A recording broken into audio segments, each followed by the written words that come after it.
Hello दोस्तों, textbook super IAS में आप सबका फिर से एक बार बहुत बहुत स्वागत है।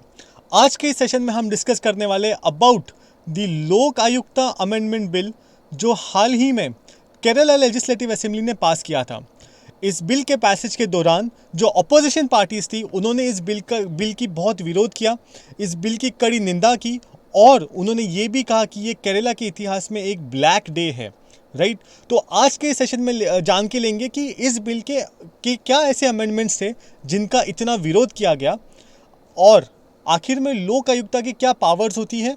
And we'll also know about the history of Lokpal and Lokayukta in India. Okay, so let us begin with a session. तो अब केरला में हुआ क्या है, तो जो केरला की लेजिस्लेटिव असेंबली थी उन्होंने एक बिल पास किया जिसका नाम था केरला लोक आयुक्ता अमेंडमेंट बिल ऑफ 2022। अब ये जो अमेंडमेंट बिल है, ये जो ओरिजिनल केरला की लोक आयुक्ता एक्ट है, विच मीन्स केरला लोक आयुक्ता एक्ट ऑफ 1999, इस एक्ट में कुछ अमेंडमेंट्स लाता है। राइट, तो जो आपकी ओरिजिनल एक्ट थी, जो 1999 वाली एक्ट थी, वो ये कहती थी कि कोई भी public servant, okay, so public servant and not civil servant, so कोई भी पब्लिक सर्वेंट, फिर चाहे वो चीफ मिनिस्टर ही क्यों ना हो, उन्हें अपना ऑफिस वेकेट करना होगा। They will have to vacate the office when, जब लोक आयुक्ता या उपलोक आयुक्ता एक ऐसा रिपोर्ट सबमिट करेंगे जिसमें उन पब्लिक सर्वेंट को करप्शन के चार्जेस के नीचे उन्हें गिल्टी ठहराया जाएगा। विच मीन्स अगर किसी भी पब्लिक सर्वेंट को करप्शन यानी भ्रष्टाचार के आरोप के नीचे अगर उन्हें गिल्टी पकड़ा, किसने पकड़ा, लोक आयुक्ता या उपलोक आयुक्ता ने, तो फिर उन्हें कंपलसरी उनको उनके पद से निकाल दिया जाएगा। ऐसा ये ओरिजिनल एक्ट 1999 की एक्ट कहती थी। और ये जो रिपोर्ट था जो लोक आयुक्ता या उपलोक आयुक्ता सबमिट करते थे, this was binding upon the government. Binding मतलब इट वाज बाइंडिंग मतलब गवर्नमेंट को ये कंपलसरीली उस रिपोर्ट के आदेश के जैसे ही उनको उसकी पालना करनी पड़ती थी। And they had to act upon the recommendations of the लोक आयुक्ता। राइट, पर अब जो हाल ही में जो केरला लेजिस्लेटिव असेंबली ने जो अमेंडमेंट पास किया है, उस अमेंडमेंट में लोक आयुक्ता या उपलोक आयुक्ता की पावर्स के ऊपर एक पाबंदी जैसी लगाई गई है। अब ये अमेंडमेंट में है क्या? फर्स्ट ऑफ ऑल, इस पर्टिकुलर अमेंडमेंट में बहुत ही इंपॉर्टेंट चेंज किया गया। वो चेंज ये था कि पहले जो रिपोर्ट बाइंडिंग कर दी गई थी, यानी गवर्नमेंट जिस रिपोर्ट को निगलेक्ट नहीं कर सकता था, अब वो रिपोर्ट बस एक रिकमेंडेटरी रिपोर्ट बनाई गई है। Which means now the government is not binded by the recommendations or the report of the Lokpal और लोक आयुक्त। ये बस एक एडवाइजरी रिपोर्ट है, मानना है तो मानो, नहीं मानना है तो मत मानो। Right, which therefore it gave the government the power to accept or reject it। so ये एक बहुत बड़ा चेंज था। अपार्ट फ्रॉम इट, इस पर्टिकुलर अमेंडमेंट बिल ने जो कॉम्पिटेंट अथॉरिटीज़ थी उन अथॉरिटीज़ को ही चेंज कर दिया। Which means what, which means को कि अगर चीफ मिनिस्टर के खिलाफ एक्यूजेशंस लगाए गए हो, अगर मुख्यमंत्री के खिलाफ करप्शन मतलब भ्रष्टाचार के आरोप लगाए गए हो, और ऐसे आरोप जब जो लोक आयुक्ता है वो इस आरोप की जांच करके अपना रिपोर्ट जब सबमिट करेगी, तो ये रिपोर्ट अब किसके पास आएगा? ये रिपोर्ट अब आएगा लेजिस्लेटिव असेंबली के पास। Okay, this report will now come to the legislative assembly. इससे पहले जो ओरिजिनल एक्ट थी, वो एक्ट ये कहती थी कि रिपोर्ट जो है वो गवर्नर के पास आएगा और गवर्नर इसका जांच करेगी कि क्या कि चीफ मिनिस्टर को निकाल देना चाहिए या नहीं निकालना चाहिए। पर ये अमेंडमेंट ने ये गवर्नर से पावर छीन कर अब वो पावर लेजिस्लेटिव असेंबली को दे दी गई है। Right, this is the first change. इसके अलावा दूसरा चेंज क्या किया है कि अगर कैबिनेट मिनिस्टर्स के ऊपर आरोप लगाए गए हो भ्रष्टाचार के, तो ऐसे वक्त चीफ मिनिस्टर कॉम्पिटेंट अथॉरिटी होगी ये डिसीजन लेने के लिए कि क्या उन कैबिनेट मिनिस्टर्स को निकाल देना चाहिए या नहीं निकाल देना चाहिए।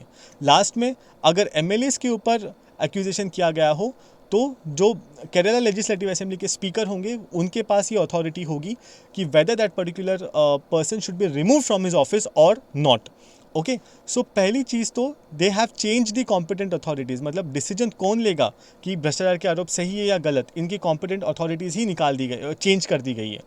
ओके, अपार्ट फ्रॉम दैट, पहले अगर मुख्यमंत्री के खिलाफ कोई भ्रष्टाचार का आरोप लगता था, तो ऐसे वक्त जो रिपोर्ट लोक आयुक्त सबमिट करता था, उस रिपोर्ट पे 90 दिन के अंदर अंदर, इट वाज मैंडेटरी, कंपलसरी था कि 90 दिनों के अंदर अंदर within 90 days the government should take action on it. पर इस अमेंडमेंट बिल ने ये जो प्रोविजन था इसको निकाल दिया। अब अगर मुख्यमंत्री के खिलाफ भ्रष्टाचार के कोई आरोप लगते हैं और उस आरोप के तहत लोक आयुक्त अपना रिपोर्ट पब्लिश करता है या सबमिट करता है, तो इस रिपोर्ट पे कोई पाबंदी नहीं है कि 90 दिनों के अंदर अंदर ही उसके ऊपर कोई डिसीजन लेना चाहिए। सो this is one significant change.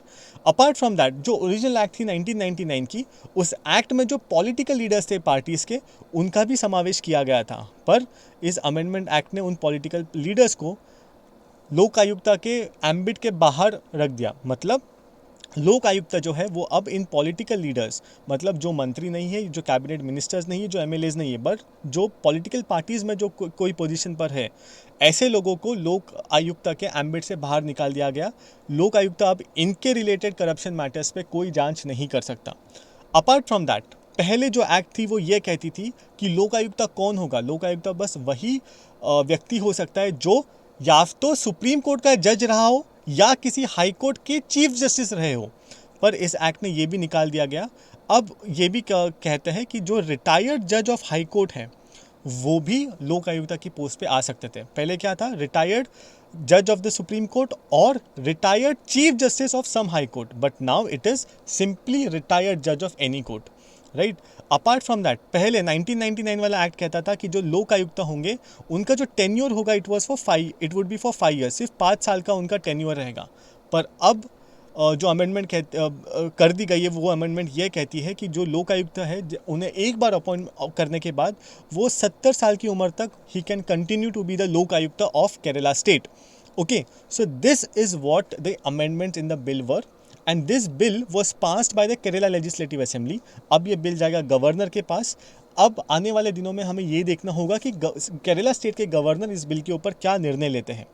Apart from that, अब इस बिल के ऊपर इतना डिबेट क्यों हुआ, why was the debate on this particular bill?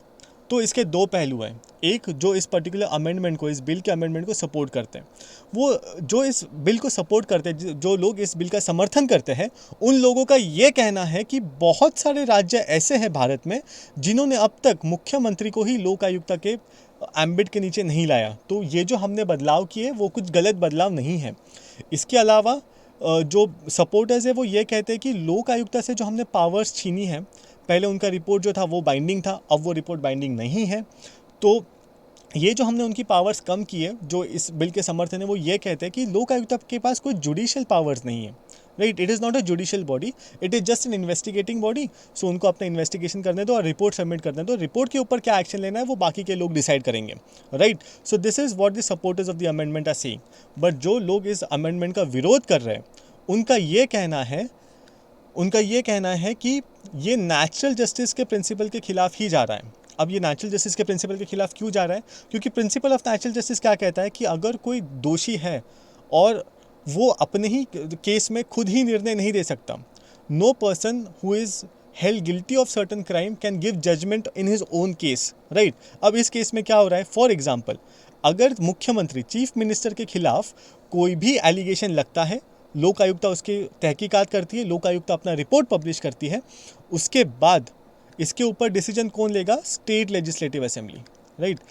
Legislative assembly के पास ये पावर है कि वो डिसाइड करेंगे कि क्या चीफ मिनिस्टर को निकालना चाहिए या नहीं निकालना चाहिए। अब आइडियली कोई भी व्यक्ति किसी भी राज्य का मुख्यमंत्री तभी होगा जब उसके पास स्टेट लेजिस्लेटिव असेंबली में जब उसकी मेजॉरिटी हो, राइट। जब उसकी मेजॉरिटी है स्टेट लेजिस्लेटिव असेंबली में, तो क्या आपको लगता है कि ऐसे वक्त में उसके खिलाफ कोई एक्शन ली जाएगी या नहीं, राइट। सो देयरफॉर ऐसा कहा जाता है कि ये जो अमेंडमेंट है ये प्रिंसिपल ऑफ नेचुरल जस्टिस के खिलाफ है, राइट।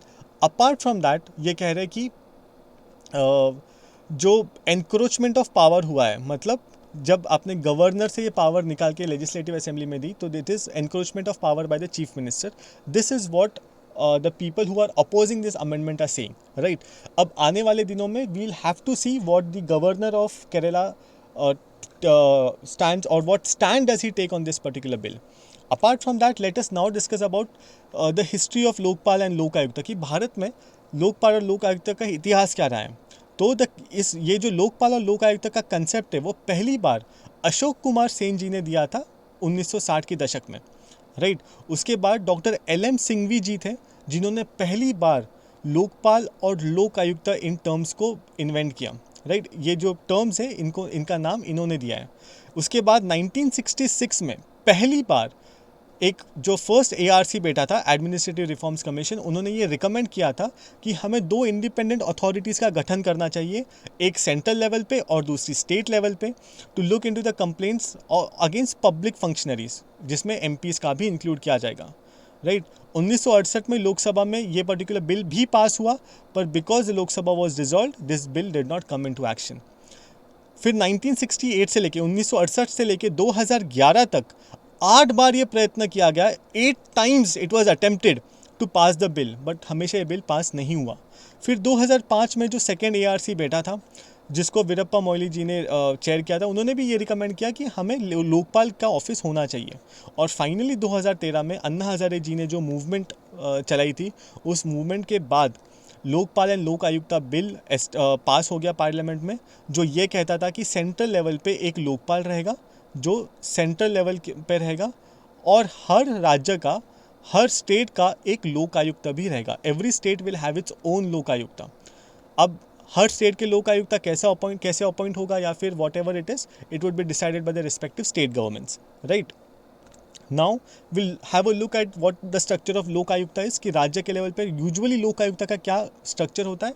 तो बेसिकली लोक आयुक्ता की जो अपॉइंटमेंट होती है वो उस राज्य के गवर्नर करते हैं, राइट। द अब who would be selected as the लोक Ayukta depends upon a selection committee। एक सिलेक्शन कमेटी डिसाइड करती है कि लोक आयुक्ता किन्हें किन्हें बनाना चाहिए। अब इस सिलेक्शन कमेटी को चेयर करते हैं चीफ मिनिस्टर, जो इस पर्टिकुलर सिलेक्शन कमेटी के चेयरमैन होते हैं। He is the person who is heading this particular selection committee.